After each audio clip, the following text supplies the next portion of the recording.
Naghain ng not guilty plea ang driver na nakasagasat na kapatay ng bata sa NAIA. Ang pamilya ng biktima, inalmahan po yan. Nasa frontline na balitang yan si Elaine Fulgencio. Suot ang t-shirt na may larawan ng kanilang anak. Maingat na inalalayan ni Tatay Don Mark ang kanyang asawang hirap pa rin sa paglalakad nang magtungo sa Pasay Regional Trial Court, Branch 109. Nasasaktan lang ako na makita siya. Kasi kung di dahil sa kanya, nandito pa sana yung anak ko.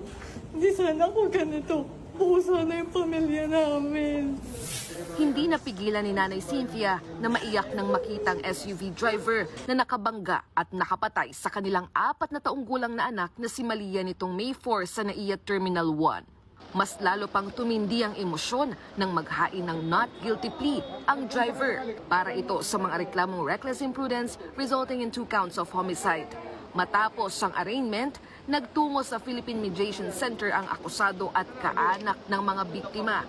Humarap din sa korte ang kaanak ng isa pang nasawi sa insidente na si Derek Faustino. Bigyan lang ng pagkakataon para yung parties para makapag-usap pa or what. Kasi yun naman po ang purpose ng mediation para to give the parties the opportunity to amicably settle the case. Pero giit ng mga kaanak ng mga biktima.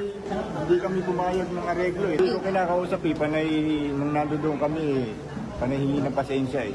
Nakipag-areglo siya pero hindi kami makipag-areglo. Tuloy-tuloy ang aming kaso.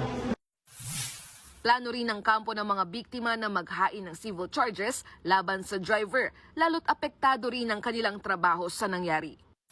Ang direksyon ng pamilya is to file civil damages to recover yung salaries niya ng OFW. Tumanggi nang magsalita sa aming kamera ang driver.